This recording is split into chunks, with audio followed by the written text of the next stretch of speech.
Ce matin, le Saint-Esprit m'a parlé justement que chacun de nous, on doit découvrir avec lui qu'est-ce que Dieu nous a donné. On a des talents, il y a des dons, il y a des assignations, je peux dire,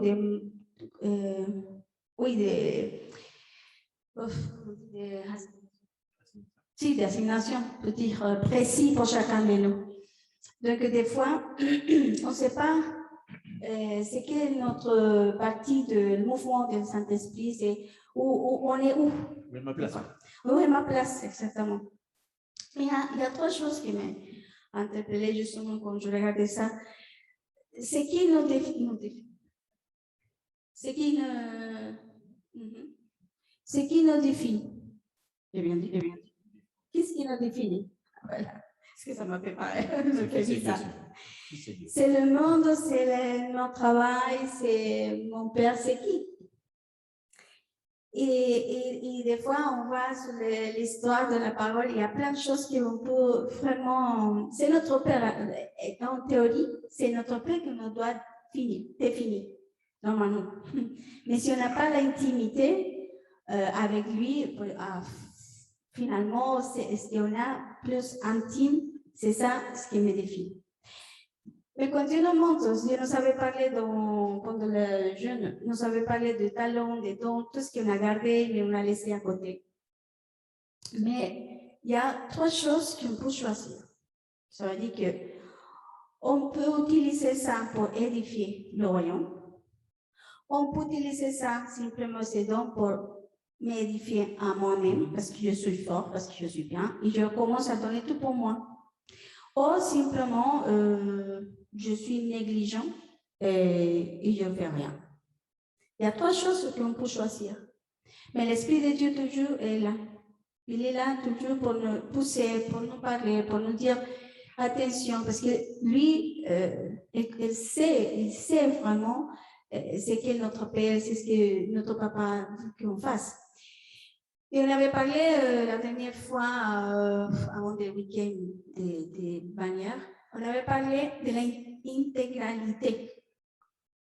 L'intégralité, ça veut dire aussi de recevoir tout ce que l'Esprit de Dieu a mis sur chacun de nous, parce qu'il est puissant, on a tout finalement, parce qu'on est créé par lui.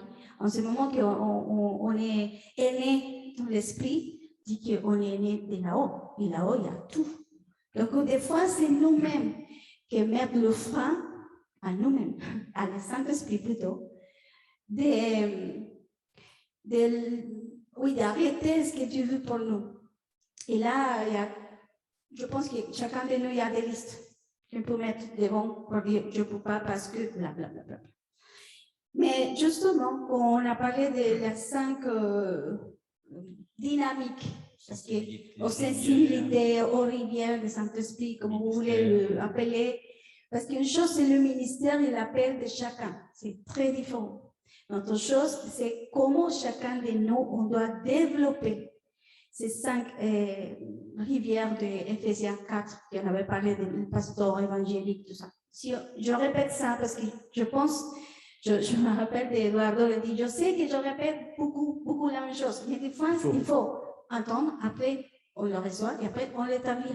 De chaque fois de répéter, à la fin, on dit, ah oui, j'ai appris un ou deux choses, mais j'ai appris quelque chose. Mais des fois, si on l'entend une seule fois, on fait ici, il sort par là. Mais on aimerait bien savoir que quand on parle des pasteurs, ce n'est pas les pasteurs qui ont ici comme on appelle, un appel spécifique, comme on a. Mais c'est l'appel des pasteurs. Qu'est-ce qui nous donne si on développe sa onction pastorale, je peux dire ça comme ça, sur nos vies. Je vous rappelle, nous amène à réconcilier avec nous-mêmes.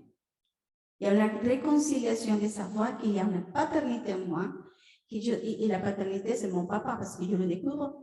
Aussi, nous développons les fruits du Saint-Esprit. Le neuf, c'est pas parce que nous, en tant que pasteur, on est tous les 9 fruits de l'Esprit. Non, il y a la patience, il y a la bonté, il y a l'amour, il y a plein de choses qu'on peut faire. Attends, est-ce que là, je sais pas, je n'aime pas ça. Bon, peu importe. Donc, on doit développer ça. Ici, on n'est pas vraiment la patience des pères, des pères. On est père d'une famille, on est père des enfants de Christ. Et là, on prend la place parce qu'on va évangéliser. Et c'est quand on va évangéliser, on va partager la parole de Dieu. On ne peut pas dire, ah oui, aujourd'hui, quelqu'un est sauvé parce que j'ai partagé l'évangile et il a dit oui, amen. Ouais, et je pars. Des fois, on comprend comme ça. On doit développer la paternité, le pastoral. Parce que là, je vais être vraiment élevé un disciple de Christ. Mais si je n'ai pas développé cette façon pastorale, je ne peux pas arriver à faire ces parties. Donc, ça pour dire que les deux vont ensemble, on ne peut pas faire l'un sans l'autre. Oui. Et en plus, on s'est multiplié dans les autres. Donc, j'aurais tout encore. Si on est orphelin, dans le cas que je citais tout à l'heure, ça veut dire que je dis, je partage l'évangile, voilà, ciao. Je laissais ma responsabilité. Ma responsabilité est d'être père.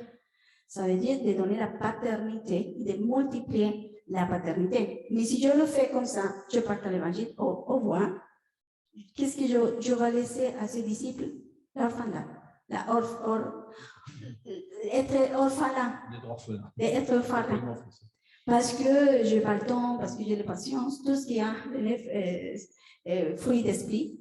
Je n'ai pas le temps de rester avec lui tous les jours, de donner à manger. Vous voyez l'importance? Il y a aussi l'évangélisme. Oui, ce n'est pas un appel. C'est un cadre que malheureusement l'Église de Christ a né comme ça, le système religieux nous a dit qu'il y aura une partie de travail dans l'Église que seulement les évangélistes peuvent y arriver à faire le ministère. C'est un style de vie. C'est un style de vie. Doit être un style de vie. Et je pense que le Seigneur nous appelle à être comme ça parce que c'est le temps de la récolte. Ce n'est pas seulement le ministère d'évangéliste qui va récolter, c'est à nous en tant que fils de Dieu, parce que nous sommes de la maison du Père. C'est pour ça qu'au début, quand on a commencé le jeûne, le Seigneur nous avait dit, retourne à ta maison, à notre maison. De la maison, il y a des boulots, il y a des choses à faire. Nous sommes des enfants aussi. Donc, on doit prendre la responsabilité de ce que Dieu nous dit. Donc là, il faut développer ça, qui nous donne le fait de couler à travers de ces onction. Mais dans la vie, je suis pas égoïste parce que je coupe avec ce son égoïste parce que je pense pas, depuis que si je commence à développer ça, et à la fin, je pense pas en seulement à moi, sinon je pense aux autres. Si j'ai des problèmes, les problèmes partent parce que je me concentre sur les problèmes des autres. Et même de moi-même aussi. Parce que des fois, il faut que nous-mêmes, on s'évangélise. On va évangéliser. Oh, mon âme. Parce que des fois, nous-mêmes, on ne croit pas. Il faut dire, mon âme, je te présente à Jésus. C'est vrai, des fois, il faut. Parce qu'on connaît une religion, pas vraiment une relation avec Dieu. Il faut sortir de l'égocentrisme. Voilà. C'est vrai, quand on est dans la dépression, etc., c'est souvent parce qu'on se regarde trop à soi-même. Et si on arrive à sortir de là, c'est bien, quoi. Il y a quelque chose qui me venait là. Justement, c'est pour ça qu'on développe ça un petit peu, parce qu'on a vu justement quelque chose qui s'est passé dans les 50 dernières années de l'Église, où on a vu cette mode de mettre, vous vous rappelez, c'était le début de l'évangélisation. Il y avait des grandes tentes d'évangélisation partout. Dans tous les pays du monde, hein. Il y en a même une à Tours d'ailleurs. Et puis en fait, ils comptaient, ouais, on a évangélisé, il y a 100 personnes qui ont donné leur vie à Christ. Allez, on ferme la tente, on s'en va. Il ne se passait rien du tout. C'était comme ça dans tous les pays du monde. Hein. C'était vraiment, même Billy Graham avait compris le problème. À un moment, il a dit, à un moment, il faut arrêter, parce qu'on voit, mais ils sont où après, ils sont où ces gens-là? Ils sont pas dans les églises. Ils ne viennent pas finalement. Ils ont tous donné, c'était un grand moment, c'est super. Il y a la force de l'évangélisation, parce qu'il y a tout le monde qui est là, il y a l'Esprit Saint est là, mais si derrière, il n'y a pas le pastoral et l'enseignement, ça ne marche pas. Ça ne marche pas, c'est ce qu'il dit dans Pierre et Jean quand ils disent « Je te donne tout ce que j'ai à l'aveugle » et il se lève, plein de joie, et il rentre dans l'église, directement. Directement. Il ne faut pas qu'il y ait s'il y a un moment où ça s'arrête, donc on ne peut pas être seulement évangélisateur si on n'a pas le pastoral et l'enseignant en même temps en nous, parce que sinon on va faire on va pas faire un disciple, on va faire juste un converti. Mais il ne va pas être disciple. Il va pas être disciple, il ne va pas suivre Jésus. Il ne va pas connaître son enseignement. Donc c'est pour ça qu'on disait que faut vraiment les 5, on va voir qu'après les 2 autres sont importants aussi, parce qu'on ne peut pas évangéliser sans prophétique. Tout ça, c'est en fait un seul truc, parce que la grande commission, finalement, c'est de faire des disciples. Et les 5 ministères, ils ont été créés pour ça. La preuve, c'est qu'il revient pendant les 40 jours où il est sur terre, il va enseigner aux disciples tout ce qui concerne le royaume. Et on voit d'un seul coup qu'il parle d'un apôtre, d'un pasteur. Il y a les 5 ministères qui apparaissent en quelques lignes dans l'acte des apôtres. Donc on voit qu'il aurait bien enseigné ça, parce qu'avant, on n'en parle pas. On ne parle pas d'apoprophétique, apostolique, avant que Jésus l'ait enseigné à ses disciples. Mais le problème, c'est qu'il y a eu un énorme enseignement théorique où on a fait les 5 ministères. C'est un énorme truc, tout le monde, ça fait presque peur. On a l'impression que c'est le gros mystère. Donc en fait, c'est un truc très très simple que Jésus enseigne à ses disciples. C'est une technique stratégique. Comment on fait pour faire un disciple? Il faut avoir la puissance de Dieu, le fait qu'il a un moment de révélation. Hop, le gars, il est guéri. Ensuite, il est envoyé pour retrouver un maître. Le maître l'enseigne parce qu'il doit faire un disciple aussi. Pour faire un disciple, s'il ne fait pas d'autres disciples, ça n'a pas d'intérêt. On aurait fait un disciple. L'intérêt, c'est que quand tu fais un disciple, tu en fasses 1 millier. Parce que l'autre en fait un autre, qui en fait un autre, qui en fait un autre. Donc, il faut absolument qu'on ait un bout de chaque partie de ces ministères en nous pour que ce soit efficace, quoi. Donc, c'est important on sait qu'il y a des sensibilités en chacun de nous, mais on doit absolument voir à quel endroit je suis faible. Ok, non, c'est pas normal. C'est pas normal que je sois fait dans un des 5. On peut pas être un des 5 ne marche pas. On peut pas dire qu'on peut évangéliser et dire non, je suis pas capable de partager la parole de Dieu. Ça serait surprenant parce que c'est pas le plan de Dieu en tout cas. Et l'idée, c'est justement que chacun de nous se ferme pas à ça. On doit être ouvert à ce que le Saint-Esprit nous amène. C'est de sortir de nous-mêmes, de sortir de notre propre confort, de dire, bon, je suis plus, je sais pas, maître, enseignant. Et non, tu as la capacité d'enseigner les choses que Dieu te parle. C'est pour ça que le prophète, tous les 5, c'est dans notre vermont, c'est partie de nous, en fait. Mais c'est de sortir de la porte, peut-être, parce que des fois, c'est pas facile de partager, on n'est pas l'habitude, je sais pas. Mais Dieu, aujourd'hui, nous dit, c'est important parce que tu es parti de la maison. Il y a un ADN en nous. Il y a un axe, bien sûr, mais on ne ferme pas le corps de dire, pourquoi pas? Pourquoi je sais? L'Esprit de Dieu montre-moi. Bien sûr, on avait parlé de prophétique parce que le prophétique, en fait, tout ça, c'est le modélé, c'est Jésus qui l'a modélé. Le modélé a modélé tout, dans le même temps, le 5.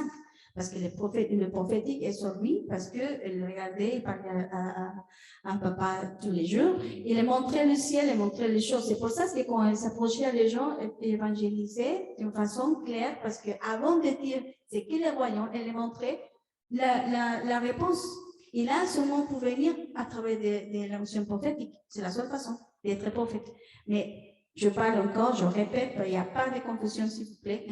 Une chose, c'est l'appel des ministères, et autre chose, c'est de développer en tant que fils de Dieu tout que le Saint-Esprit nous a mis en nous. C'est important. Parce qu'on peut arriver en ce moment. L'apostolique montre aussi le plan complet, la vision complète dans une famille, même dans notre propre vie, et même sur la vie des autres. Ça veut dire que dans le moment qu'on partage, par exemple, on fait un disciple, on partage la parole parce que Dieu est là, on étudie la parole, il y a une parole révélée, on partage la parole à la personne et on commence à grandir ses disciples. Et après, on peut voir l'appel de sa personne parce que Dieu le montre. Donc, on dit, Dieu l'a préparé pour quelque chose. Donc, on peut voir tout le plan complet, mais à travers de la révélation du Saint-Esprit. Tout ça, c'est parce qu'on doit être ouvert à apprendre. On ne peut pas se fermer. On doit apprendre. Parce que c'est l'Esprit de Dieu qui nous a enseigné. Ça, c'est le résumé qu'on avait parlé le week-end après. Mais il y a des mouvements. En ce moment aussi, on revient à ce que Dieu nous a parlé au début de notre jeûne. Il a parlé des opérations de l'Esprit.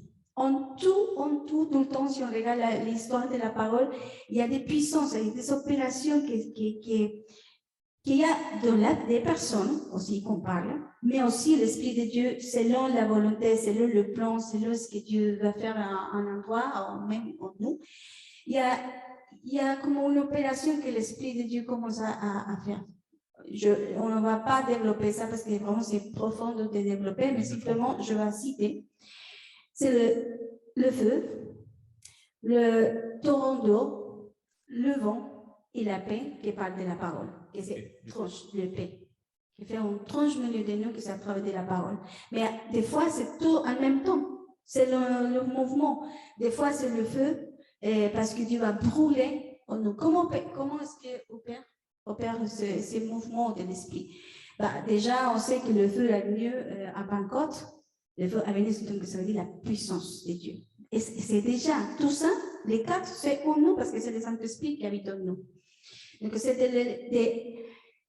pour ça que des fois, je ne sais pas si quelqu'un l'a dit, il y a des moments de silence pour dire, Seigneur, comment est-ce que tu vas faire aujourd'hui? Comment est-ce que tu vas développer ta puissance? On sait que Dieu rend, mais comment? Et je dois m'aligner à ce que Dieu va, la façon comment Dieu va développer le comment il va établir sa présence, la parole, peu importe. L'Esprit de Dieu, quand il vient le feu, il vient comme un fond vivifiant, un feu dévorant. Ça veut dire qu'il vient pour brûler les choses qui ne sont pas de lui, des choses qu'il n'a jamais établies en nous, ou pour donner la vie à quelque chose qui est mort en nous. C'est comme mettre le feu sur l'autel. Des fois, qu'on partage la parole, qu'on parle quelque chose, par exemple, ici ou personnellement avec quelqu'un, il y a quelque chose qui brûle en ce moment. Donc, la personne, pendant qu'on parle, tous ces maintenant ou tous ces arguments qu'il peut avoir dans sa tête, ça brûle. Il vient la clarté. Ou peut-être il y a des cerfs qui sont un peu morts et quand on parle, on partage la parole, quelque chose, pouf, il y a une flamme qui s'allume. Ça ravive un feu. Donc là, on peut dire en ce moment, c'est l'esprit des feux qui vient. L'appellation en ce moment commence à forger. Il annonce qu'on est prophète et on est sensible à l'esprit, on peut discerner ça. Donc, on ouvre, parce que des fois, c'est nous-mêmes qui empêchent que l'Esprit de Dieu puisse se manifester à cause du raisonnement. Des fois, c'est nous-mêmes qui offrent. Non, c'est pas comme ça. Non, c'est apprendre à vraiment à danser, si on peut dire comme ça, selon l'Esprit de Dieu. On peut avoir tellement de choses dans ma tête, dans les structures, dans tout, mais le Seigneur peut casser ça. Non, je vais venir, aujourd'hui, je viens comment un feu. Et Dieu va brûler tout ce qui est. C'est ça comment l'essence des sanctions, des opérations des feux.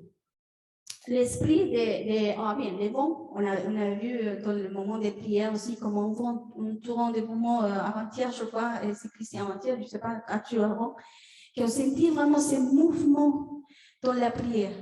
Et quand on prie pour ça, c'est bien pour détruire les choses que Dieu jamais a plantées. Il y a des œuvres en nous qui sont bien, mais jamais Dieu t'a dit de le faire.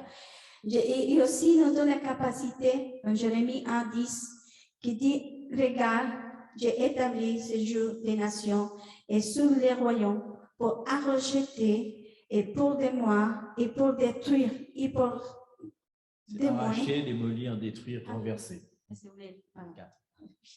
Pour détruire et pour renverser, pour bâtir et pour planter. Donc ça, c'est le Saint-Esprit qui va le faire. Mais nous, c'est d'avoir comment la parabole. Dieu va faire quelque chose. Ici, c'est le moment de racheter quelque chose, donc je prie dans ce sens. Tout ça, c'est pour être effectif à ce que Dieu va faire en ce moment sur la terre. Nos équipes. Dieu nous équipe, ce Saint-Esprit nous équipe. Après l'opération d'eau, on dit quand il vient comme des torrents d'eau. Oui, exactement. C'est comme quand la parole du Seigneur vient et mettre un fondement sur nos vies. C'est le même temps que l'épée. Parce que quand on parle, il y a quelque chose qui sépare. Parce que la parole vient, il sépare les sorts qui sont sales et les sorts qui viennent de la vie. Donc il y a une séparation, mais c'est à travers de la parole. L'eau, ça lave aussi, ce qui rend pur aussi. Elle purifie C'est pareil, purifier. Exact. Voilà, donc c'est ça pour amener la pureté de sa présence, mais aussi dans la vie, parce que l'eau, c'est notre fontaine, c'est notre source, que c'est en Jésus, c'est Jésus même. Jésus, c'est tout. Tout ça, c'est en lui. Mais quand on voit l'eau, on voit la vie, on prend la décision de marcher avec ses soeurs, mais aussi la parole, qui c'est ce qui nous donne la vie, qui sort de la bouche de notre Père, va faire une séparation en nous. L'épée, la parole. L'épée, c'est la parole, on le sait, mais il travaille aussi avec, si on voit l'épée, c'est le feu, l'or, le vent, c'est le même, mais c'est la même sens. Là-bas, c'est la parole de Dieu, la parole qui sort de la bouche de notre papa, mais qui utilise notre bouche pour le dire. Donc, Dieu cherche ça. Et quand on a étudié vraiment ça, parce que c'est dit au Seigneur, il y a tellement d'exemples dans la parole que Dieu a appelé des gens qui sont normales comme nous. On dit des personnes ordinaires, que Dieu a fait des choses extraordinaires. Et on doit mettre dans ces positions. Parce que l'ennemi, chaque jour, va chuchoter à notre oreille pour dire « tu n'es pas capable ». C'est qui tu es. Qui tu es pour sortir. Si tu fais ça, et c'est la liste. Mais notre appel, c'est plus supérieur à ça. Et si on voit, il y a tellement, mais on a choisi le plus connu, entre guillemets, mais des choses précises. Et quand on voit l'histoire de chacun, on se dit, mais tous, vraiment, sont rejetés, sont des personnes qui sont vraiment loin de penser que Dieu va l'utiliser et tout. Mais il y avait une caractéristique sur chacun.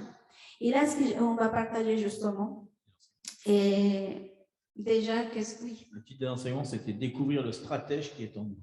Voilà. Chacun de nous, nous sommes des stratèges. Parce que le Seigneur a dit qu'on doit être, comment on dit? Non. Mais je ne sais pas, je le dis en espagnol. On doit être sage comme les colons. Rusé comme ça. C'est une stratégie. Vous vous rappelez que on en a choisi 7 dans la Bible, de voir que c'est 7 hommes, désolé. Non, mais il y a dans les femmes. Non, attends, parce que je vais dire un truc. Non, il y a tout, hein. Il y a des femmes, il y a des Esther, il y a Déborah, il y a plein. Déborah, Esther, tous. Et on peut dire, à l'époque, on peut dire, non, la femme, elle n'est pas, parce que dans ces moments, c'est dur. Vraiment, maintenant, c'est un peu difficile de voir la femme qui pêche. À ce moment-là, c'est pire. C'est pire parce qu'il y a vraiment c'est dur la culture. Mais ce n'est pas simplement pour dire homme, femme, non. Simplement la caractéristique. Et je pense que chacun de nous, on va découvrir et on va s'identifier avec chacun. Mais on sait que chacun d'eux avait d'abord, sont rejetés, même pas croient pas que Dieu nous appelle pour faire quelque chose pour la nation. Dans chaque personnage, il y a un peu plus que ce qu'on va dire, mais on a voulu sortir une caractéristique de chaque personne. Et donc, avant, justement, le stratège, pourquoi on dit stratège? Parce que des fois, ça paraît bizarre, c'est pas toujours évident. Vous vous rappelez que déjà, stratège, ça vient de stratos, qui veut dire la guerre. Hein, c'est une technique de lutte, quoi, quelque part. Il y a des définition exacte de stratège, et c'est vachement fort, c'est ce qu'on va dire. Un stratège, Larousse, c'est une personne qui conçoit avec compétence et habilité la manière de mener une action pour qu'elle porte au mieux ses fruits. Wow. On est tous un peu. Quand on a un travail, on est tous un peu stratège finalement. On doit développer nos compétences et notre habilité pour mener à bien une action et qu'elle porte du fruit. Hein. Je pense que Christophe, dans son travail, quand il fait ça, il a une stratégie parce que c'est ce qu'il veut. Il a une compétence, il a appris une habilité, il sait amener ses clients à avoir du fruit, que leurs finances produisent du fruit. Donc, on est pareil dans le spirituel, c'est exactement ça. Quand on va évangéliser, on doit avoir une certaine stratégie parce que il faut un peu cerner la personne. Et si je vais dans ce coin-là, forcément, je vais. Et l'esprit de Dieu va venir. Je vais lui parler du père, le gars, il a un gros problème avec son père, tout de suite, il va le fermer. Quoi. Donc, il va falloir arriver à passer par les endroits où il est sensible. S'il est sensible à la musique, c'est plus fait. Moi, je suis sensible à la musique, Dieu est passé par l'adoration. Vous savez, quand il commence à l'adoration, la musique, après tu entends la musique, tu entends les paroles te parlent, et là, le terrain commence à porter du fruit. Donc, on va voir cette stratégie, justement, de cette personne, comment ils ont fait que ça a apporté du fruit, leur travail. Et déjà, le principal, le principe déjà, si on aime les territoires, que Dieu nous a donnés, Dieu nous va donner l'autorité. Pourquoi? Parce que je peux dire oui, je bien ça, mais je ne m'implique pas. Parce que c'est facile. Quand l'amour est vraiment en nous, on fait n'importe quelle chose afin de vraiment voir la gloire de Dieu manifester. Parce qu'on aime. Et on ne se fatigue pas parce que la force de Dieu est derrière, toujours. Combien de fois, je dis moi, hein, je parle pour moi, au début, je disais, Seigneur, pourquoi je me complique? Mais je ne peux pas être simple dans ma vie. Je peux rester tranquillement dans ma maison, faire mon travail, continuer à l'entreprise que j'ai eue, et c'est tout. Pourquoi je dois me compliquer d'entrer, à créer un mouvement, à suivre à toi? Parce que c'est fatigant. En plus, si on le voit physiquement, des sorties, d'élever les gens, je peux rester tranquillement dans ma maison. Mais j'aime tellement le plan de Dieu que dit peu importe. Les sacrifices. Et ce n'est pas les sacrifices pour dire, oh, le sacrifice. Non, les sacrifices, un sacrifice d'amour. C'est un sacrifice de joie. Que peu importe les circonstances, je continue parce que je vois de loin. Et je m'identifie un peu de quelqu'un d'ici parce que vraiment, c'est ça, c'est l'appel que Seigneur nous a donné. Mais c'est de continuer pour moi, en moi en tout cas. Je ne sais pas, c'est une chose que je sais qui vient de Dieu. Le non, ça n'existait pas. Le non, ça n'existait pas pour moi. L'inverse du oui. Il y a combien de lettres, de solutions dans la vie, jusqu'à c'est la dernière qui même pas, parce que la mort, ça n'existait pas en nous. Donc, on peut dire la mort. Non, même pas. Parce que je suis mort, je suis vivant. Donc, ça ne marche pas non plus. Pour moi, je ne peux pas me permettre. C'est un truc, ce sont des choses que Dieu a mis dans mon corps. Et même si tu me dis, des fois, je entends, non, c'est pas possible, c'est dur. Non. Tu as eu mon calvaire à la maison. Pas le droit de dire non. Parce que je crois à ce que Dieu dit. Dieu doit être vraiment à ce corps des enfants. Parce que pour les enfants, on le croit tout. Parce que je sais qu'il me parle.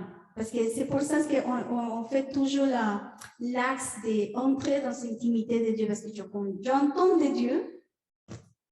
Et je me rappelle au début, avec l'expédition en France, on attendait plein de choses de lui. Non. Ce que vous faites, c'est pas vrai, c'est pas de Dieu. Est-ce que vous faites ça? Où est-ce que ça écrit dans la parole de ce que vous faites? Et on a regardé. Mais en fait, on a entendu de Dieu. Et après, on a regardé sur la parole. Ah oui, c'est écrit dans la parole. Pour lui dire les gens, oui, c'est écrit. Et des fois, on a fait l'inverse. On montre et après, on croit. Non, je le crois parce que c'est mon père qui l'a dit. Après, ça confirme dans la parole. C'est l'inverse. Mais des fois, on travaille comme ça. Donc, si on commence chacun de nous à nous identifier à ce que Dieu parle, la mer, c'est ouvert devant nous. Et tous ces sons qu'on va parler, et aller tout le temps, je sais qu'ils ne sont pas parfaits, c'est pareil que nous. Il y a des fois, il y a un moment qui dit, même moi, je me rappelle qu'on a commencé l'expédition en France, quand Dieu nous avait parlé de ça, on s'est dit, mais comment on va faire? Je viens d'arriver de Colombie, déjà. Nous, on est mariés, on est en croix, ici, en fait. Non, après, on a parti à autre endroit. Mais ce que Dieu a dit, et Dieu a mis tout, parce que quand on dit oui au Seigneur, parce que Dieu connaît le plan. Mais le problème de nous, est-ce qu'on doit connaître tout avant d'entrer? Parce que sinon, c'est mieux d'être sûr. Mais là, non, on marche petit à petit ce que Dieu dit, même si on ne le voit pas, mais si on l'a entendu de Dieu, c'est clair et honnête. Donc, on va commencer déjà. Donc, le premier principe, c'est d'aimer les territoires que Dieu nous a donnés. Peut-être c'est ta maison, ta famille, je ne sais pas. Que Dieu, tu te parles de quoi aujourd'hui? On doit se poser la question. C'est ce que tu dis, Seigneur, aujourd'hui pour ma vie, ou pour nos familles, ou pour le territoire, si c'est la France, si c'est le tout, je ne sais pas. Donc là, déjà... Pour conclure ce qu'il vient de dire, c'est qu'on aura l'autorité sur un territoire que si on l'aime. On ne pourra pas avoir d'autorité sur tout si on n'aime pas la ville. C'est sûr que Dieu ne nous donnera pas l'autorité. Il y a une onction pour chaque stratégie que le Seigneur nous donne. C'est pour ça que quand on a dit oui à l'expédition, on parle de ça parce qu'il y a une référence claire, mais quand on a dit oui au Seigneur, il y a eu une onction qui va tomber sur nous parce qu'on a dit oui. Et après, c'est cette onction qui nous amène ou provoque quelque chose sur le peuple. Ce n'est pas pour la force. C'est la même chose qu'on avait dit oui, d'ouvrir l'ordre, d'accepter l'appel des pasteurs. Ce n'est pas de notre truc, pas vraiment. Mais pas pasteur, on est vraiment des pères parce que c'est notre cœur. Et on s'est dit, Seigneur, sûr? Comment? On a passé 4 personnes. Mais il y avait l'onction, le mandat de Dieu. On s'est aligné à ce que Dieu dit. Donc, l'onction avait lieu, et voilà, c'est lui, c'est pas pour notre propre force. Et là, on peut identifier, si on le voit comme ça, quelle chose, afin que l'opération de l'esprit puisse bouger à travers de nous, quelle force, c'est ce que je fais aujourd'hui. Alors, je fais des choses qui me fatiguent, ça veut dire que c'est toi qui as allégé l'œuvre. Vous comprenez? S'il y a quelque chose que même tu fais les choses, et que tu travailles, la fatigue normale humaine, mais une notion supérieure qui te laissait marcher sur le travail que le Seigneur t'avait demandé. Naturel. Surnaturellement, vient sa onction, ça veut dire que tu es dans le bon chemin, même si c'est fatigant. S'il y a une fatigue supérieure, que c'est dans ma force, c'est mieux que tu fais un moment de parler avec ton Père Céleste pour dire, Seigneur, est-ce que c'est moi ou c'est toi qui m'as envoyé avec ça? C'est de discerner. Parce que même s'il y a un travail, il y a une force supérieure en nous qui nous maintient. Alors, quand on parle justement de la stratégie, c'est pas une stratégie, toujours on pense comme on a parlé tout à l'heure, comme la guerre. On dit toujours, on vient pour la guerre. Non, des fois, c'est pas la guerre. La stratégie, c'est pas la guerre. En plus, c'est de savoir la fonction qu'on doit faire ou actionner ou développer plutôt dans un moment précis de notre chemin. Ou notre travail aussi, c'est pour être comme ça. Parce que on vient sur la brèche, on vient comme des intercesseurs de la part de Dieu pour faire quelque chose dans ses sanctions. Que Dieu, ouais, je suis d'accord. Elle est tout seule. Il y a des anges qui disent oui. Oui, elle a fait ça. Et donc, on vient d'être en vrai intercesseur prophétique. Parce que c'est la puissance qui s'est livrée à travers de nous à cause de que je trouvais la stratégie. Et ce n'est pas la guerre. Plutôt, c'est des marchés. Des fois, combien de fois le Seigneur nous avait dit, on a fait dans un pays, le Seigneur nous avait dit, restez là pour 5 minutes. On a entré, on a pris un café. Le bon Seigneur nous a dit qu'on doit rester là. Et on s'assied, on a mangé, on a pris un café avec un couple, un gâteau pendant les minutes que Dieu nous a dit. Et pendant ces moments, il y avait des gens qui entraient et sortaient. Ici, et en plus, nous avait dit d'entrer à un lieu précis. Ok. La tour de la ville, tour de vigilance de la ville avec truc particulier qu'on ne peut pas parler maintenant, mais...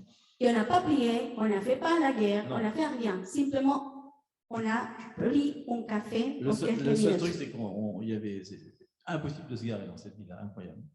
Sauf une personne, d'un coup, la voiture est partie, on s'est garé, et on a dit, ah, bah tiens, il y a un café. Puisqu'on n'a rien à faire, qu'on s'est posé, il n'y avait aucun renseignement sur les guides touristiques, on est rentré dans le café, tout simplement. Il y a des gens que vous connaissez d'ailleurs. Ouais. Et à ce moment, qu'on a pris le café, on a rigolé, parce que c'est bizarre qu'on boit un café. Qu'est-ce que Dieu va faire? Le café était bon. C'est ce qu'il va le café. Mais on s'est dit, qu'est-ce que Dieu va faire? On attend, parce que même si on s'assoit, on doit être attentif à la direction de Dieu. Et en ce moment, on a tourné, on a entré aux toilettes, et on a vu l'histoire de ces villes. On est vraiment au milieu des fondements. Juste aux toilettes, il a mis toute l'histoire de la ville en parlant de cette fameuse tour, etc. Il a dit, mais elle est où cette tour? Il dit, vous êtes dedans. Et seulement, le restaurant est construit sur la tour, en fait. La tour est au-dessus, vous ne la voyez pas, mais elle est là toujours. Et seulement de entrer. Rappelle-vous que la parole dit que tout ce qui touche notre pied se appartient à Dieu. Mission accomplie. Mission accomplie. On a vu toute l'histoire. On n'a pas perdu de temps parce que tout est dedans. On a pris ce qu'on a vu et on partit. On est parti. Mais tout ça pour vous dire que ce n'est pas la guerre, des fois. C'est de nous laisser conduire par le Saint-Esprit. Et ça, c'est important. Et tous ces sons, on va commencer pour les plus grands, les plus connus, que c'est David. C'est celui qui est parfait. Non, en plus. On l'a dit, il n'y en a pas un seul qui est parfait. Non, justement, David, si on pense à David, David a rejeté, David est vraiment loin, les frères sont vraiment loin de lui. Selon l'histoire, apparemment, lui, elle était autre femme. Voilà, il y a plein de choses. Mais lui, il a fait quoi? On va lire Actes 13, 12. 22. Pardon, 13, 22. Oui, et il dit, puis l'ayant rejeté, il parle de Saül, hein. Il leur suscita pour roi David, auquel il a rendu ce témoignage. J'ai trouvé David, fils d'Isaïe, homme selon mon cœur, qui accomplira toutes mes volontés. La partie a dit, un homme selon mon cœur qui accomplira toutes mes volontés. C'est fort ça. On aimerait bien ça, qui dit ça de nous. Et lui, il était guerrière. On connaît toute l'histoire de David. Je ne pense pas qu'on doit la raconter. Il chassait les ours, les lions. Il est vraiment un homme qui, on peut dire, comment un homme comme lui peut être le corps de Dieu? C'est fou, hein? Donc, si on pense vraiment, on dit, mais ce n'est pas possible. Il y avait plein de choses, mais Dieu dit que c'est le seul, parce que si on voit la parole, c'est le seul qui dit que c'est un corps conforme à lui. Dans toute la parole de Dieu, c'est ça. Mais le secret, elle est là. Parce que c'est l'homme, le cœur de l'homme, qui accomplira toutes mes volontés. C'est encore obéissance. Wow. Et c'est que la caractéristique qui a distingué dans la stratégie de lui, parce que lui, elle était un stratège. Donc, elle doit amener à tout un peuple déjà à connaître Dieu et de régner sur Israël. Donc, ça, c'est grand, hein? Donc, les caractéristiques. On va faire rapide quand même. On connaît tous les onctions qu'il avait. L'onction gouvernementale, déjà, parce qu'il était roi. Hein. Ensuite, on a vu que c'était un guerrier. On a appris que pendant les guerres, il était extrêmement fort. Il savait comment vaincre l'ennemi, etc.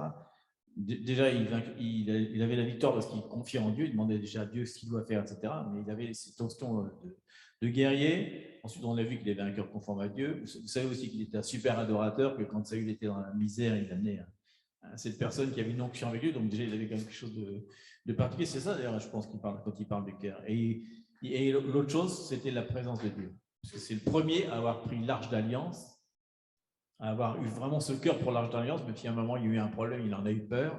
Il a été la rechercher. Vous vous rappelez que quand il est arrivé, il s'est dénudé, il a dansé, etc. Et spontanément, comme on l'avait vu, Cyril le parlait la dernière fois, il a décidé de faire une tente. De faire une tente et de mettre l'Arche d'Alliance. Donc, il avait cette soif pour la présence de Dieu.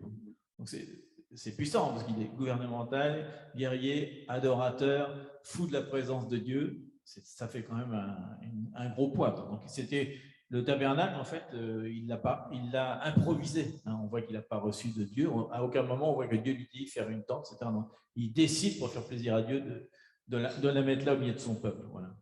Mais c'est ça, que tout le temps, c'est de faire plaisir à Dieu. Le cœur, c'est toujours d'aimer ce que Dieu aimait, de faire ce qu'il fait, de parler comme il parle, mais toujours dans son cœur, c'est vraiment de marcher dans l'intimité de Dieu tout le temps, d'amener toujours la présence, il ne peut pas rester ça.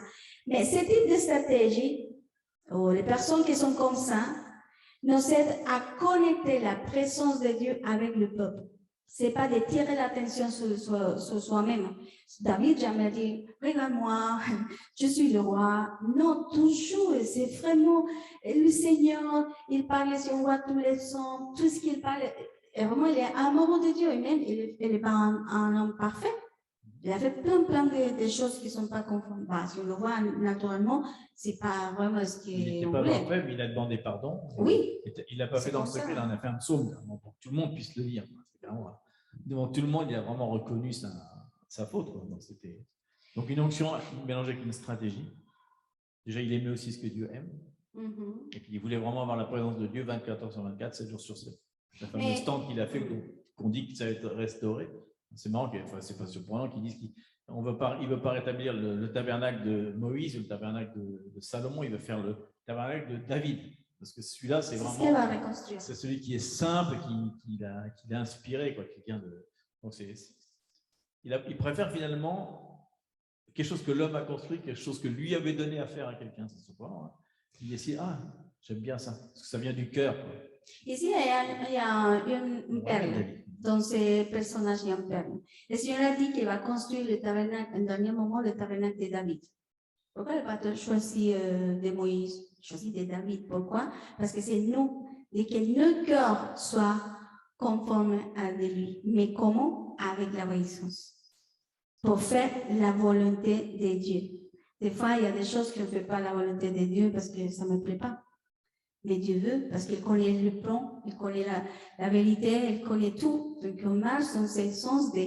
C'est pour ça que David tout le temps a amené la présence. Pour lui, c'est très important. Même quand il était à la guerre, l'arche de l'Alliance doit être à côté. Toujours porter la présence. Toujours, c'est vraiment... La stratégie, c'est d'être intime avec lui, avec le Seigneur, pour faire la volonté de lui. Donc là, et on le voit parce que c'est Jésus qui nous le donne. Hein. Ce n'est pas un homme, c'est Jésus même. Parce qu'il a dit, bien sûr, c'est lui qui nous maintient le feu en nous. Mais comment on va maintenir le feu de Dieu? On ne peut pas le maintenir loin, on doit être proche. C'est comme le feu. On peut avoir beaucoup de bois bien placés et le feu ici. Et le feu, la flamme de feu commence vraiment à s'élever. Il dit, c'est la cheminée, il y a le flambeau, il y a le chaleur, il y a le feu de Dieu et tout. Mais les bois sont à côté. Si on approche le bois à la flamme des feux, va le mettre très bon. Et ça, c'est le tabernacle, tous ensemble, qui fait la place pour le Seigneur, que Dieu gouverne. Et c'est ça ce que David on prend ça d'être adorateur 24 sur 7. Mais ce n'est pas pour élever simplement adoration 24. Non, c'est moi. Je suis c'est tabernacle où il habite. Et je l'adore tout le temps. Parce que pour moi, lui, c'est important. Donc ça, le premier, stratégie. Et stratégie aussi, si on va dans un moment de lutte, il faut amener la présence du Seigneur.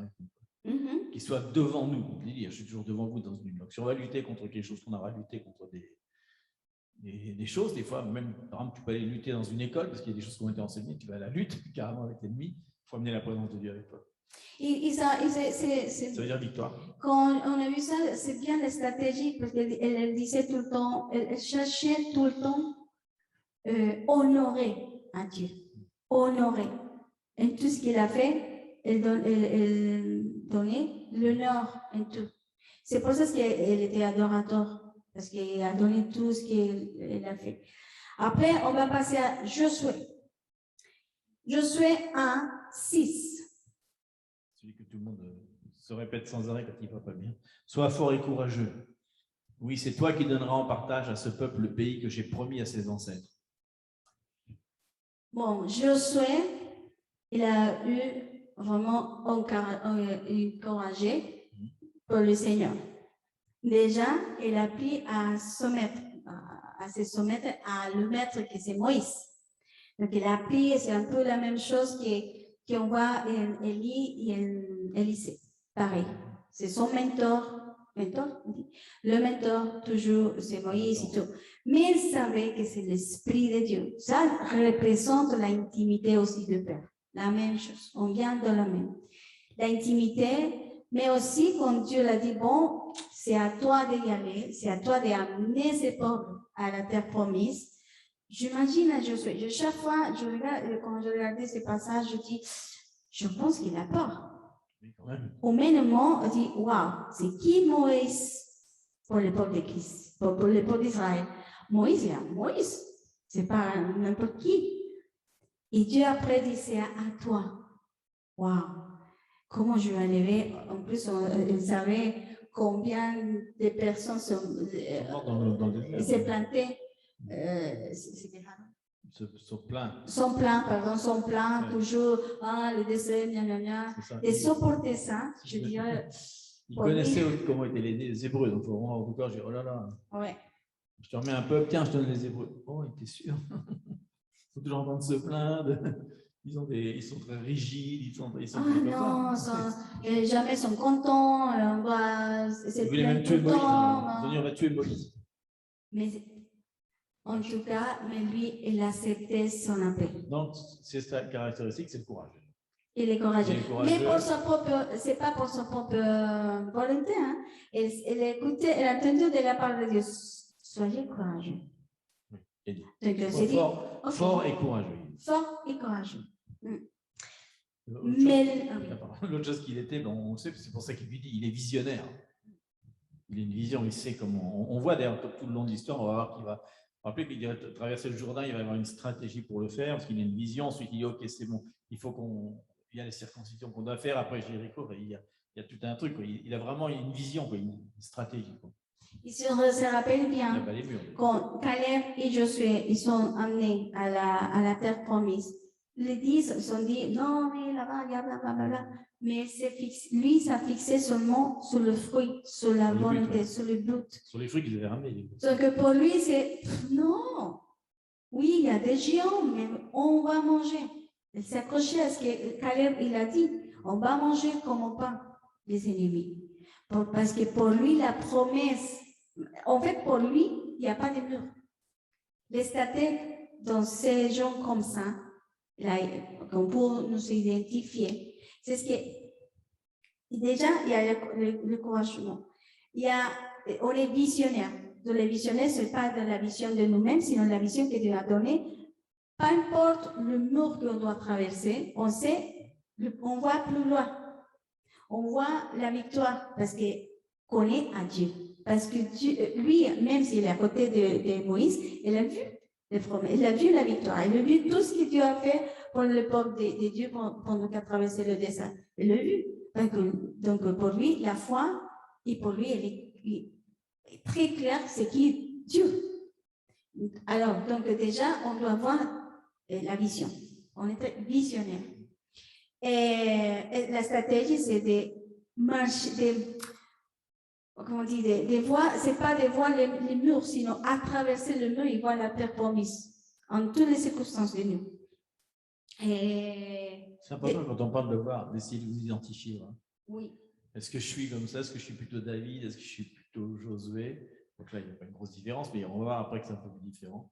C'est important à chaque fois de se dire, c'est pas qu'une histoire, qu'est-ce que Dieu dit par rapport à quelle est mon onction, ma caractéristique. Est-ce que je suis comme ça? On voit lui, il voyait le résultat parce qu'il le croit. Il voit le résultat, il voit pour la terre promise, on avait parlé déjà. Et ce type de personnes sont promoteurs, ça c'est important. Sont propulseur des autres, propulse hacia la promesse. Ça veut dire qu'on ne peut pas dire non pour pas arriver, non. Au contraire, donc toujours le courage. On peut avancer, on peut faire, on peut traverser, on peut tout essayer. Non, on va, parce que Dieu a dit la promesse, Dieu a dit ça, donc on marche tous ensemble, pas pour les circonstances qu'on voit visiblement, mais on sait qu'il y a une promesse, donc on marche sur la promesse. C'est les gens qui tout le temps aident les autres, propulsent les peuples de Dieu à avancer de ce que Dieu a dit, parce qu'il y a la confiance en chacun de la personne.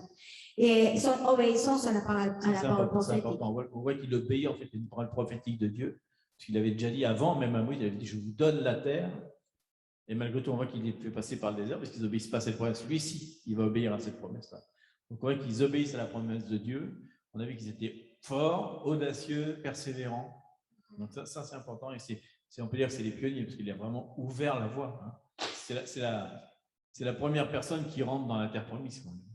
Donc c'est le début de toute l'histoire du peuple juif, comment cela fait, grâce à lui. Donc c'est persévérance. Persévérance, courage, vision, obéissance. On voit le panorama de Josué. Quoi. Audace. Et audace. Ensuite, il y a... Parce que vous savez, le Seigneur, est-ce qu'il a, s'il a touché ça, on avait parlé justement, on peut être esclave. Ça veut dire que je suis serviteur, Seigneur, tout mon chef. Et j'attends son instruction. Oh, Seigneur, je connais la maison et je sais ce qu'on a besoin. Donc, Seigneur, on peut faire ça, on peut construire, on peut passer par là. C'est ça la notion de Josué. Un peu comme audace, le sens de dire j'y vais, je marche, je suis courageux parce que je sais que tu es en moi. Donc, je peux faire ça avec toi. Et on se met d'accord avec lui, il y a une conversation dans l'intimité, comment est-ce qu'on doit faire les choses. Et on peut proposer à Dieu de la même façon. Si Dieu a permis qu'on puisse lire ça, c'est ça une question que, en fait, je dis une fois au Seigneur, à mon papa. Parce que Seigneur, tu peux changer les choses. Il y a des choses qui sont écrites et on peut marcher avec ça.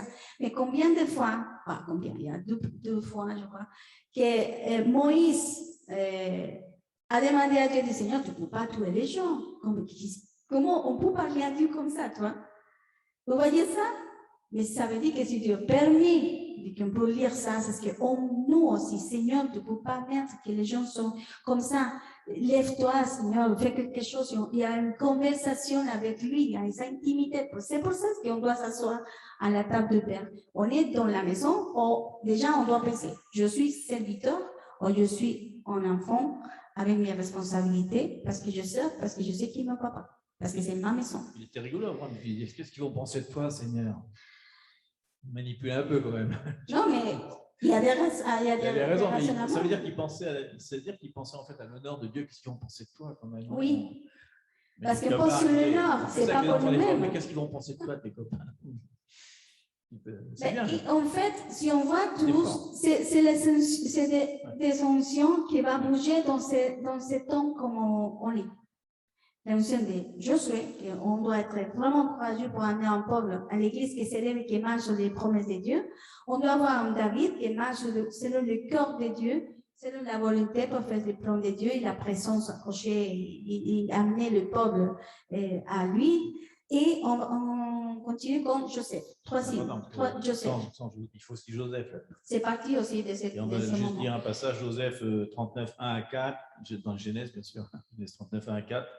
Il y a marqué, on fit descendre Joseph en Égypte et Potiphar, officier du Pharaon, chef des gardes, égyptien, l'acheta des Ismaélites qu'il y avait fait descendre. L'Éternel fut avec lui et la prospérité l'accompagna.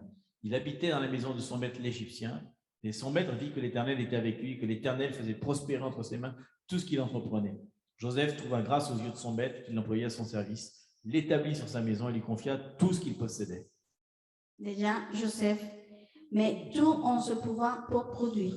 Ça veut dire qu'aucune chose se perd en lui. Il est un bon administrateur. Oui. Et c'est élève des personnes, des plans concrets, des personnes, il peut faire des plans parfaits Et pour soutenir une nation. Qu'est-ce qui s'est passé? Elle a fait le plan, les stratégies pour soutenir justement les peuples d'Égypte et même d'Israël. Mais aussi, en ce moment, si on le passe à aujourd'hui, ce sont des personnes qui vraiment, il y a la vision économique, des stratégies économiques précises. Il y a une grâce de Dieu sur ces personnes. Et ce sont des personnes qui sont planificateurs aussi, des plans de Dieu, qui planifient vraiment le futur. Et il y a aussi la stratégie financière. C'est très important. La stratégie, surtout en ces temps, hein, parce que pour avoir une idée, il y a une notion précise sur chacun des personnes qui est financièrement pour dire, ah oui, tiens, je fais ça. Pour eux, c'est facile, de la même façon que je souhaite.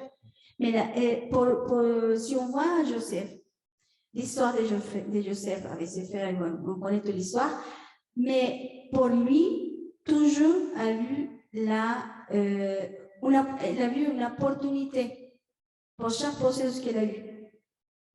On voit dans l'histoire, même sur la prison, elle a fait des choses dedans. Elle peut dire, ah oui, je suis là, Dieu m'a oublié. Non, elle a dit, ah tiens, tu as fait ça. Toujours, elle a vu vraiment l'opportunité au milieu de la circonstance. Donc, c'est sa notion qui vient sur ce type de personnes qui sont dans la stratégie.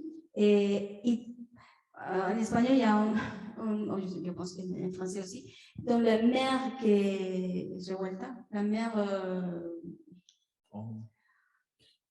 qui voit le poisson au milieu de la vague.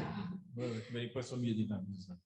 Elle dit, on peut aussi, par exemple, je parle en ce moment, toute la crise économique qui vient et qui va à cause du Covid, combien d'entreprises sont élevées en ce moment? Ça, c'est sur Joseph.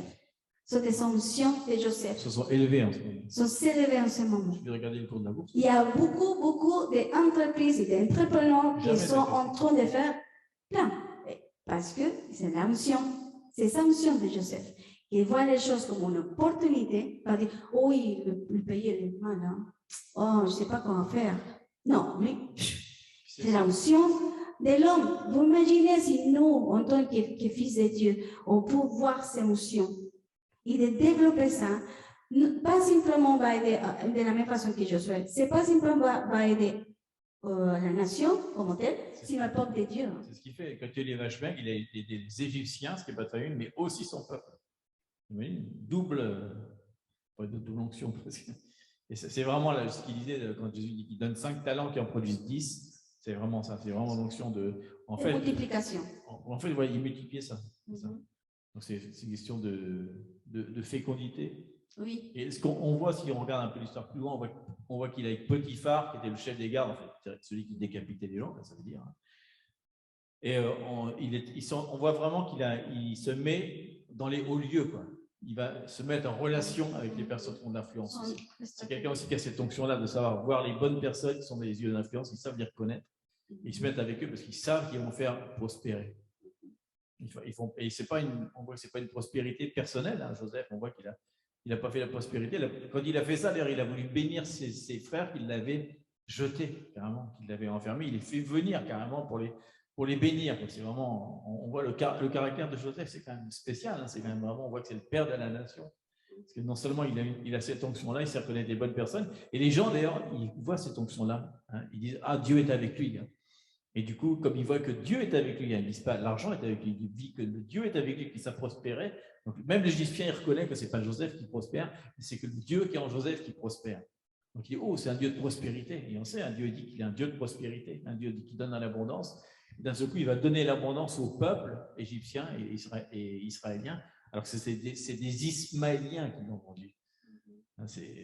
Quand on regarde, si on voulait regarder une stratégie pour le temps actuel, il y a quelque chose de profond à voir là-dedans. En plus, c'est des gens qui ont le faveur et la grâce de Dieu. Le faveur et la grâce accompagnent ça. Et ils sont des gens qui ont l'onction pour ouvrir les portes des endroits hauts, des lieux hauts, de tout. Il y a l'onction. Donc, ça pour identifier ça. On passe à Néhémie.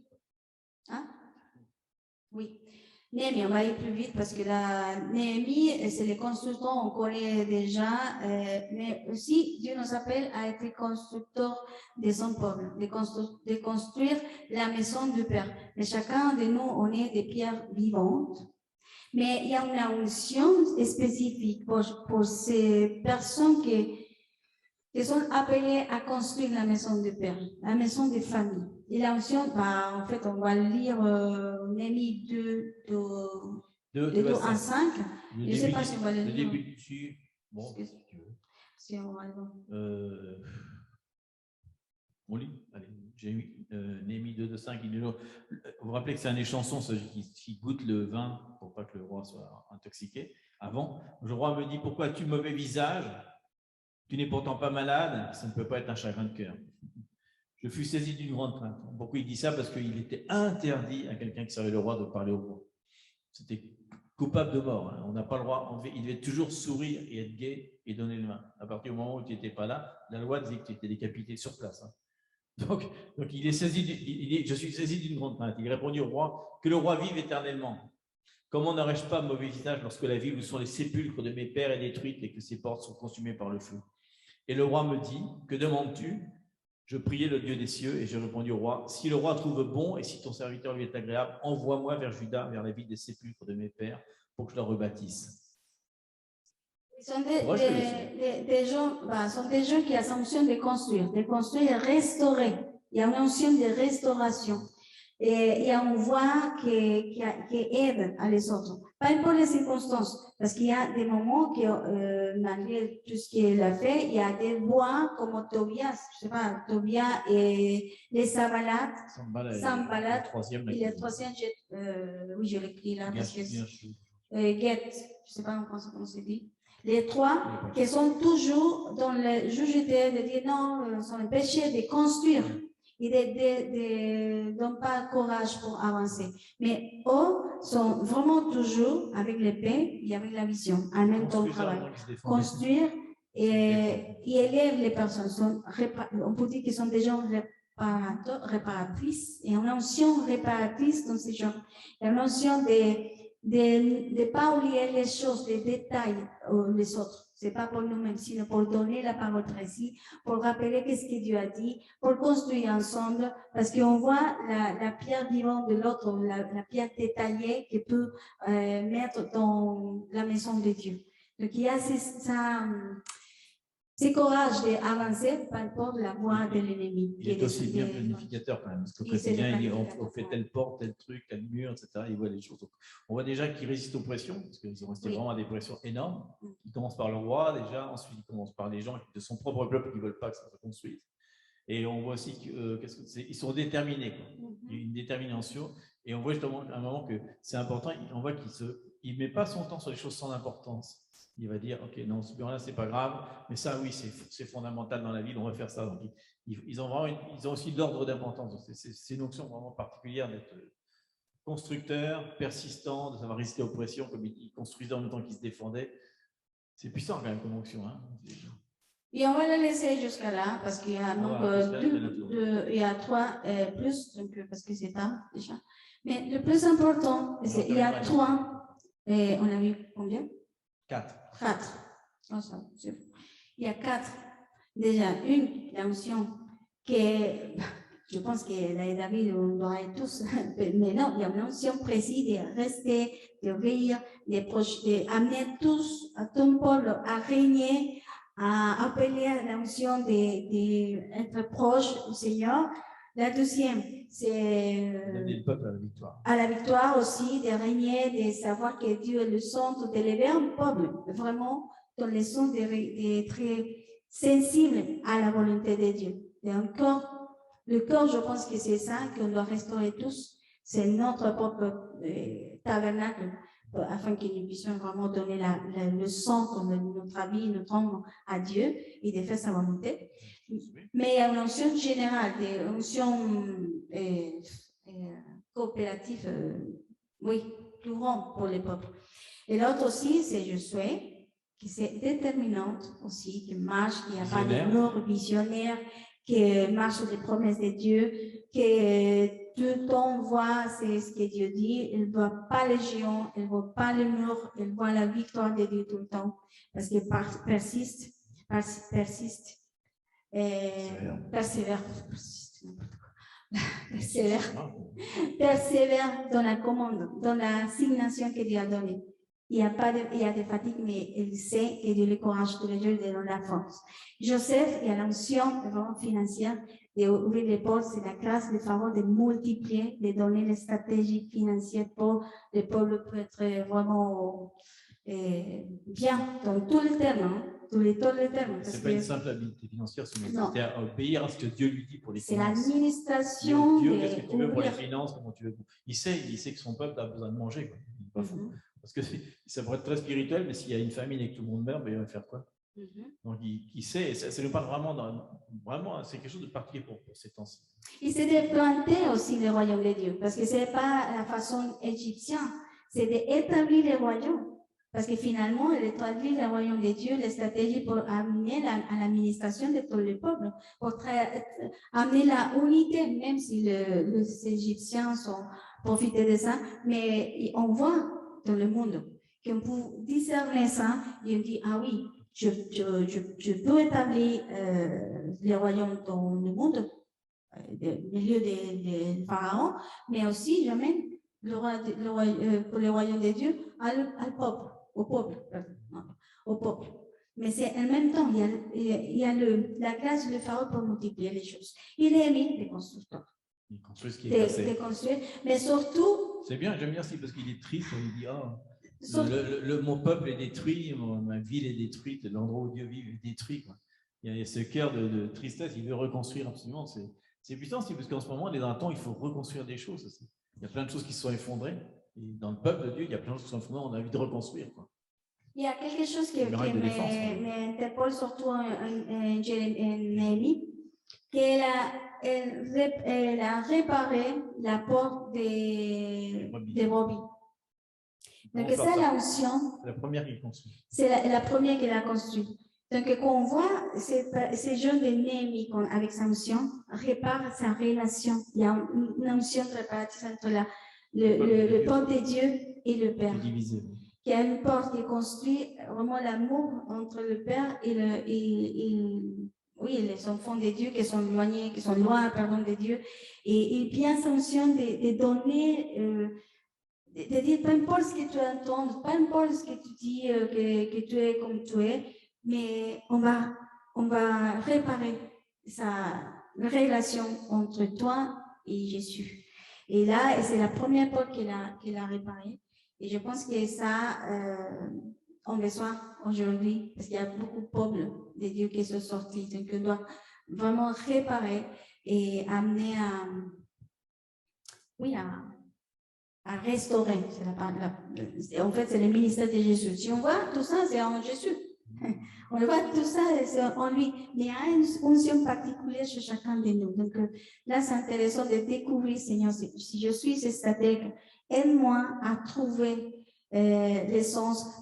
Pourquoi on partage ça? Parce qu'on va se concentrer. Quand il y a l'onction, je retourne au début quand on a partagé notre témoin. Qu'on a été dirigé, a fait quelque chose de la part du Seigneur, d'ouvrir la brèche comme on a fait, nous, pour la direction de Dieu, de faire tous les tours. En France, déjà, il y avait un peuple qui a fait la même chose. Pourquoi on doit faire le même? On ne savait pas. Mais le 10 ans, c'est exactement le même qui a donné à Dieu à autre ministère. Mais c'est arrêté. Pourquoi si on nous l'avait donné? Et on ne savait pas non plus, mais c'est l'Esprit de Dieu. Quand on s'accroche à l'Esprit de Dieu, bien sa mission. Donc, on est où on doit être. C'est parce que s'il y a quelqu'un, par exemple, s'il y a l'onction de Néhémie, par exemple, qui a sa onction d'être le pont, de construire la relation entre les enfants de Dieu et le Père, de savoir c'est qui la pierre vivante, le gens qui doit construire la maison de Dieu. Ceux qui doivent construire avec nous. Avec nous, oui, qu'on est tout seul. Et peut-être qu'elle est loin de sa mission, elle va rester frustrée. Parce que jamais il va savoir, ah oui, je suis comme ça, mais non, des fois, je ne peux pas, des fois, mais il y a un moment qu'on commence à parler, par exemple, si on parle avec quelqu'un qui est perdu, qui est de la maison de Dieu et qui est loin de sa présence, et on commence à parler, il y a quelque chose dans ces personnes qui tire à ce gens. Et bien, si cet homme et qu'il n'a pas sanction, par exemple, bah, l'Esprit de Dieu, elle est l'Esprit de Dieu, vous comprenez? Mais s'il y a l'onction, je parle. Et donc, il arrive, il parle, il dit non, mais regarde, il faut que tu viennes au Seigneur, que tu répares les choses, bien que tu te pardonnes. Et ça ne marche pas. Même s'il dit la même chose de l'autre personne. Parce qu'il y a l'onction, elle est là. Pourquoi Dieu peut faire sa distinction entre l'un et l'autre? Parce qu'il y a une onction précise de chacun de nous. Et c'est ça de les trouver. Et l'onction, c'est pour trouver la stratégie d'avancer dans le corps de Christ, ensemble. Parce qu'on peut faire tout, mais il y a une onction particulière sur chacun de nous. Il y a des gens qui parlent, il y a le feu dans la bouche, par exemple. Et quand on parle à la personne, il y a quelque chose de la personne qui attend, elle dit, ah, le voile a tombé. Pourquoi? Parce qu'elle est l'onction. Elle est sous l'onction.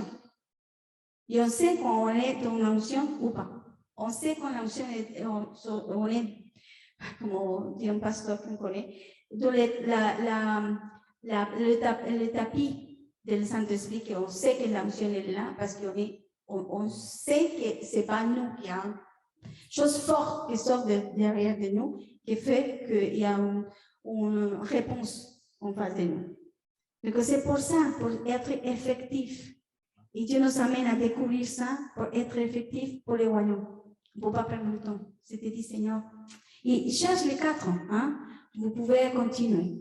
Vous pouvez étudier. Là, on laisse simplement la parole, approfondir à chacun.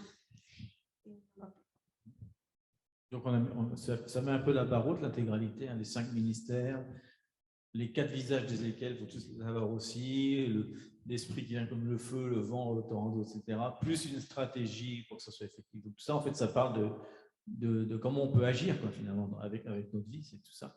On est forcé d'avoir une onction, une stratégie, un appel, c'est puissant. Hein.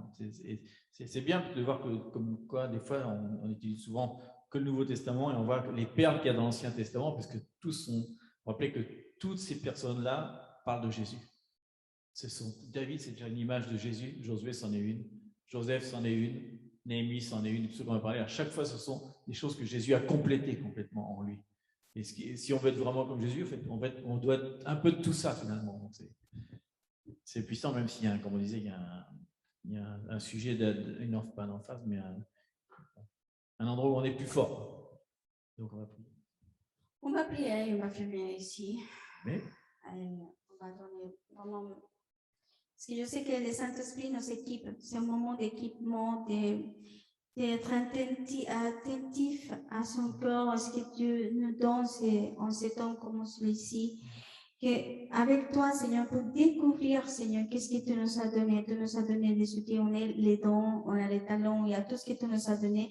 Mais comment est-ce qu'on vient à toi, Seigneur? On sait que l'onction vient de toi et c'est pour toi, Seigneur. Mais on est comme sa flèche qui va envoyer directement à le but. Et c'est ça de nous aligner à ce que tu nous appelles aujourd'hui. Si on est constructeur, si on est avec toi, Seigneur, l'onction qui vient de chacun de nous, Seigneur, mais surtout pour découvrir sa abondance qu'il y a en toi. C'est ça, oui, tout ce qu'il y a dans la vie que tu portes, que c'est toi qui te portes et qui vient en nous, Seigneur, qu'on peut préparer vraiment notre tabernacle, notre maison, que c'est nous-mêmes, afin que tu peux développer en nous ta gloire et ta présence. Et que pour amener, Seigneur, surtout préparer ton chemin, mais c'est préparer l'atmosphère afin que ta gloire se manifeste pour la récolte, Seigneur. Pour les gens qui attendent ces nouvelles, Seigneur, pour les gens qui arrivent et que tu le cherches dans le monde, parce que c'est toi, Papa, que tu cherches tes enfants, Seigneur. On est les premiers nés, mais c'est toi, Seigneur. Seigneur, merci vraiment ce matin pour ta parole, Seigneur. Merci aussi, Seigneur, parce que ce matin, tu es venu vraiment au début comme un feu, Seigneur, qui brûlait tout, Seigneur. tout ce qui n'était pas toi, et ensuite tu es venu comme une eau qui guérissait, Seigneur, une eau qui éteignait le feu, justement, qui avait été allumé, Seigneur. Merci, Seigneur, parce on était au bénéfice de cette présence, Seigneur, de cette présence, et même les enseignements, Seigneur, c'est déjà ta présence aussi. Ta présence parmi nous, Seigneur. Merci parce que tu nous enseignes, Seigneur, pour nous faire grandir, et des fois pour nous redresser, Seigneur, mais tu nous enseignes parce qu'on doit aller au but, et dans ces derniers temps, Seigneur, qui sont si particuliers, tu nous appelles comme les réparateurs, Seigneur. Tu nous appelles aussi à faire descendre la finance dans ces moments où il y a des personnes qui commencent à être dans la difficulté, Seigneur. Tu nous appelles vraiment pour redresser les choses, Seigneur, pour réparer les choses qui ont été brisées, Seigneur, même dans nos propres vies personnelles ou dans nos familles, Seigneur. Merci, Seigneur, pour cette onction, et on te donne toute la gloire, Seigneur. Amen. Amen.